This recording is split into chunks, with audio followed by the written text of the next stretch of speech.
Hello? So please, if I'm speaking too fast or you need clarity for anything, please just stop me. Although we've got a presentation, there's a part in it that's technical, that's about sort of autism and how it presents itself and the challenges that can give. And I've tried reading that out, but I'm not an expert in autism. I'm well versed in carers, but not in autism. So as I go over that bit, just excuse me. I'll probably be looking at that and then stop me if you don't understand. But sorry, I should introduce myself first. I'm Fiona from Carers Link, and this is... I'm Max, also from Carers Link. I'm the young adult carer support worker. So in Carers Link, the local carer organisation that helps support family members who are caring for anyone. We have a young carer service, as we were saying, young adult carer service, and then a generic service. So we support family members that look after everyone. Our biggest, actually, used to be dementia was our biggest client base, but now it is autism. So 32% of the people we care for are caring for, we support or caring for somebody on the spectrum. So Carers Link sort of provides an array of services, and the kind of tagline we kind of like to say is anything that helps make carers' life a little bit easier. But the word carer alone comes with is a bit of an issue because it's hard to see yourself as a carer. You're like a mum, dad, brother, sister. So when we come out and we say, even when we're doing presentations, it's like, oh, I'm not a carer. You know, I'm a mum and my dad. But if you are looking after somebody with additional support needs, you are technically a carer. It's not a great word, but that is something that that people struggle with. So that's the first part. And yeah, just going over that, like anyone can become a carer. And was the stat that you had? It's 3 and 5 of us. What was it? Yeah, 3 and 5 will become a carer at some point in their life. So, okay. So again, these are just kind of sort of stats of carers in East Dunbartonshire. There we go. So yeah, therethere's 29,000 young carers in Scotland. That number is as much as every carer. It's probably much higher because that's the registered number. It's probably much higher because people just go through like education, or as Fiona was saying, if you're a parent, you're not necessarily going to see yourself as a carer and get registered.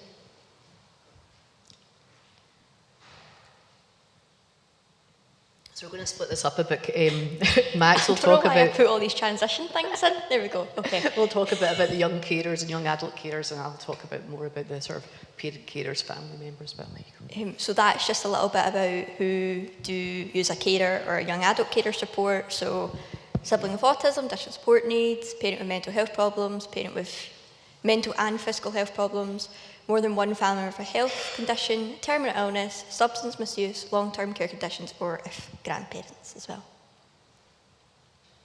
That's not working this properly. So that's the definition for young carer. So it's someone up to 25 years old who cares unpaid for a family member due to an illness, disability, or a mental health problem or addiction who cannot cope without their support. So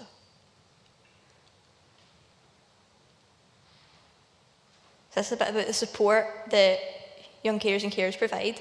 Emotional support, practical tasks, cooking, housework, shopping, all that. Physical care, personal care, helping give medication, helping someone communicate and looking after brothers and sisters if, say, the parent isn't available to look after them.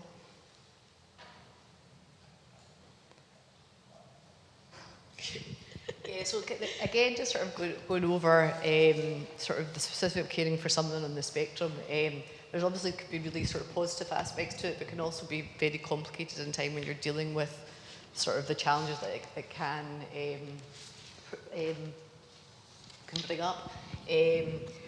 In order to get services from carers, like you don't have to have a diagnosis, because as you'll probably all be aware, the waiting list to get a diagnosis can be quite long. So you're welcome to come with us without a diagnosis, and we'll help. But what we kind of find with parents or with family members, they maybe have a diagnosis or waiting for a diagnosis, but it's finding out the support that's available. There's not often a lot out there. You sometimes get a diagnosis, then it gets kind of sent home with a leaflet of support. So we've been really lucky in the fact that we have a worker called Heather who does kind of information sessions on autism, and I'm going to go in a bit about, that she's given me slides to do about how autism impacts the family, but she's much better at giving it, so you need much more in-depth advice. That's something she can give. So again, she can help around sort of discussing what autism is. So the first block of sessions is called Supporting Autism and Neurodiversity, and that just gives you an introduction to what sort of autism is and how it affects sort of family members. And that's a 5-part session. We have that, it's either in person, on Zoom, and we also now have it on video, so that's something you can take. Then after that, she has add-on sessions going over different things like puberty and teens, transitions. But you can also do kind of one-to-one work if you've got any specific issues around the person you care for. So yeah, that's part of what's available. So this is the bit I was nervous about reading out. So basically, what Heather's saying is the important thing for families is to understand how the autism impacts the person they care for. She calls them the 5 impacts. So it's there are 5 processing differences that cause challenges and triggers. So communication, processing, and presentation. So that is like people on the spectrum can sometimes have communication difficulties. It's around their ability to process sort of oral information. It's nothing to do with intelligence or anything, that's to do with the pathways in their brain. The second one is theory of mind and double empathy, which is very scientific. And I say, I'm going to read this out, I'm not just what that is. Double empathy, which is found in autism, makes seeing and experiencing the world from other people's perspective difficult. And central coherence is what gives us the concept of what is happening and what are the expectations and how to interact with the environment. I hope I've explained that well. And then the other one is executive skills. These skills help us to shift attention, plan and problem solve, and enable information storage and retrieval. And this will kind of affect all the people who are neurodivergent. And the last one is sensory processing difficulties, which will occur in 90% of the ASD population. That's the bit over, that's the bit I'm bad at, but that's generally about the 5 impacts that can cause present themselves that can make it difficult with the challenges that could be for families supporting somebody on the spectrum. So the difficulties that they may have is forming friendships and relationships, difficulties working in groups, difficulty with overload, changes in arousal, and physical and mental drain. Again, you can go into all that in sort of detail, but what Heather was saying, this is what sometimes can cause the challenging behaviours, and it's important that family members kind of know what that is for families, and can see what the triggers are for the person they care for. So this little bit is just about young carers, just a little bit about why they're hidden, because there's a lot of young carers. What we've noticed is that a lot of them turn like 18 and then suddenly are like, they're popping up and going, I look after all these people in my family, and you're like, where have you appeared from? So we've got the condition of the person I care for is not obvious, people don't think I need any help. I didn't realise I was a carer, or that part of my life is different to that of my peers. I don't want to be any different from my peers, so I don't draw attention to my caring role. I want to keep my identity at school, college separate from my caring role. It's not the sort of thing I feel I can discuss with my friends. There's no opportunity to share my story. I'm worried about bullying, where my family will be splitting up and I'll be taken into care, where the social work will get involved, and I'm embarrassed. That tends to be a very big one. I can't read that. I'll be so honest, I can't read that. Yeah, so this is just how having a child with autism can affect the young carer and the carer. So staying at home, missing out on lots of different opportunities. A lot of young carers do miss out on going out with your friends and, you know, doing like normal child things. Taking on a parenting role, dealing with siblings' meltdowns, differing expectations, less quality time with like parents, facing consequences for siblings' behaviour, learning life lessons and having greater understanding and more patience and compassion, family strain, closer to family, more solid family unit, not having their boundaries respected, no flexibility in family routines. Young carer can be a good influence on sibling with autism, more resilient, accepting of others, and then...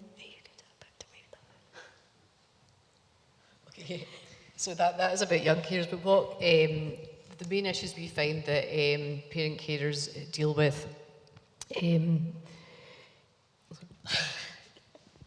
is, first of all, I suppose the main issue is getting a diagnosis. That can be whether that's struggling with getting a referral, like getting schools to acknowledge it. That can be a big strain for carers, and then when they do eventually get the diagnosis, it's the waiting time. And again, this is something that Carers Link can support you with. We can't get you any far up the diagnosis route or anything, but see, none of the services we offer you need to have a diagnosis for. And the same within school. What you'll find is there's something could be an expectation that you've got a diagnosis before you get help, but that shouldn't be something that they say, because under the Additional Support for Learning Act, you should be able to get support from the school with the issues that are there. So again, in respect to Carers Link, we can help advocate on your behalf to talk to schools, to attend meetings with you and things like that, but also signpost you to services. And what I should have said at the beginning, there's a really good, well, I'm saying this is something to, but this is a leaflet we have that tells you about sort of different good sort of supports that you can use with Carers Link, but also in the community, and give organisations such as Inquire, who can help when you've got issues around sort of with the school and what they are, or the support they are providing. They can give you sort of good support.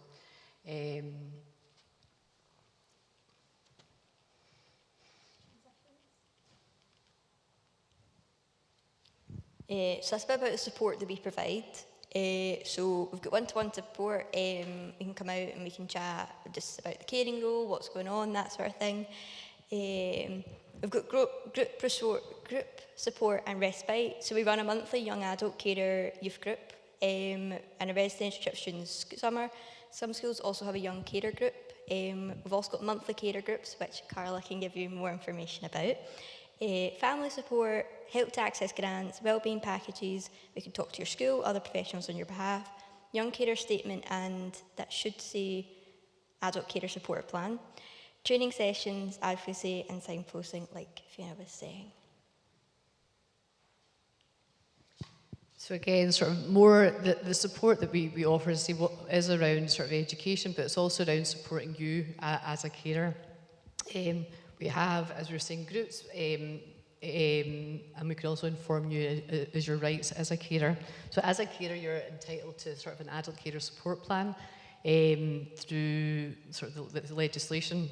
And what that can do is it can, it's kind of a backup to let social work know kind of the supports that you can get. So that's something that we can do. But generally, as I said at the beginning, it's around sort of helping carers in sort of any way we can. So that comes in many different forms. But again, when you're talking specifically around the person that you're caring for,